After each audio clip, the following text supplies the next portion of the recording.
Assalamualaikum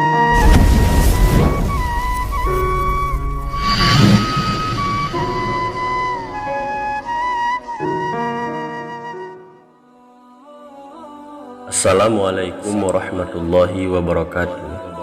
Ada 3 adab sebelum melakukan hubungan badan antara suami dan istri.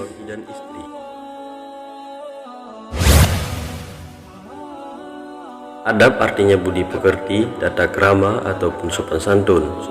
Adab diartikan secara keseluruhan, yaitu segala bentuk sikap, perilaku ataupun tata cara hidup yang mencerminkan nilai-nilai sopan santun, kehalusan, kebaikan, ataupun akhlakul karimah.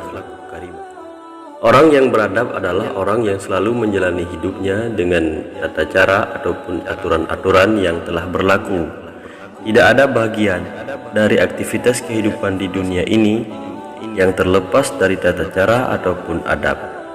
Karena aktivitas hidup manusia berbagai macam ragam dan masing-masing membutuhkan tata cara, maka dari itu muncul pula berbagai macam ragam adab. Adab adalah disiplin rohani dan jasmani yang memungkinkan seseorang mengenal dan meletakkan segala sesuatu pada tempatnya dengan cara yang benar dan juga wajar, sehingga menimbulkan keharmonisan dan keadilan dalam dirinya, dalam bermasyarakat, dan juga dalam lingkungannya.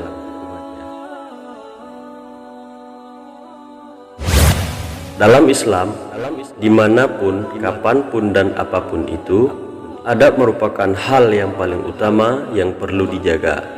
Maka dalam berhubungan badan sekalipun, ada beberapa adab ataupun tata cara tersendiri yang perlu kita jaga, yang perlu kita pelajari dan juga kita praktekkan. Baik itu adab sebelum melakukan hubungan badan, adab saat melakukan hubungan badan, dan juga adab setelah melakukan hubungan badan.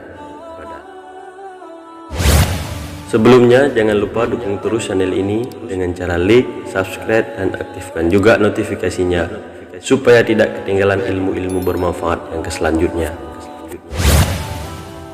Mari kita simak tata cara ataupun adab sebelum melakukan hubungan badan, supaya apa yang kita lakukan mendapat keberkahan dan kenikmatan terhadap pasangannya.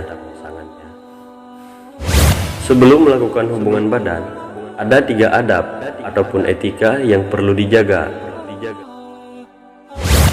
Etika yang pertama adalah suami dianjurkan mendahului dengan bermesraan dengan istrinya agar hati sang istri tidak merasa tertekan dan mudah melampiaskan hasratnya. Dan lakukanlah bermesraan hingga nafas sang istri naik turun serta tubuhnya menggeliat dan sampai istri meminta dekapan dari suaminya. Maka jika sang istri telah meminta dekapan dari suami, maka rapatkanlah tubuh suami ke tubuh istrinya.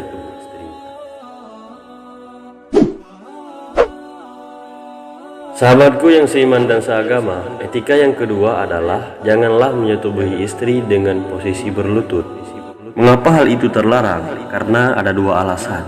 Alasan yang pertama, menyetubuhi istri dengan posisi berlutut itu menyerupai binatang. Dan alasan yang kedua, karena hal yang demikian itu sangat memberatkan istri. Dan juga jangan berhubungan badan dengan posisi istri tidur miring, karena dapat menyebabkan sakit pinggang. Dan jangan pula memposisikan istri berada di atas suami, dalam artian suami di bawah, istri di atas. Hal itu dapat mengakibatkan kencing batu.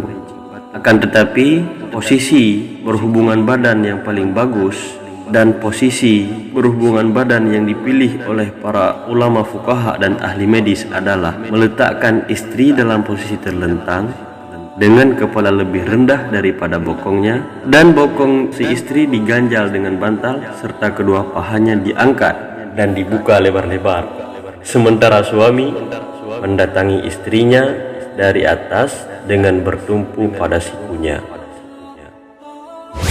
Etika yang ketiga, saat memasukkan zakar ataupun penis, hendaknya suami mendahului dengan membaca a'udzubillah dan juga basmalah.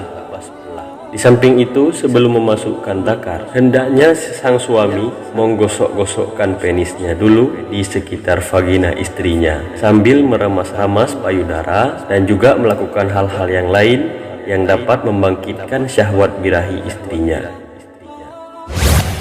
Inilah 3 etika ataupun adab sebelum melakukan hubungan badan antara suami dan istri yang tercantum dalam sebuah kitab yang masyhur dan yang sangat digemari oleh para talabah yang bernama kitab Fathul Izar.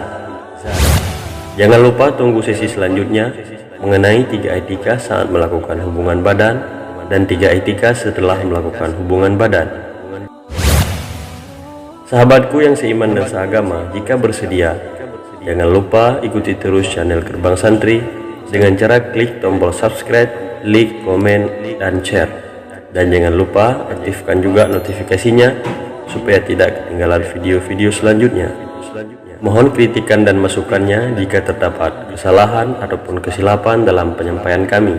Syukran jazila, jazakumullahu khairan. Semoga bermanfaat. Wallahu a'lam bishawab. Assalamualaikum warahmatullahi wabarakatuh.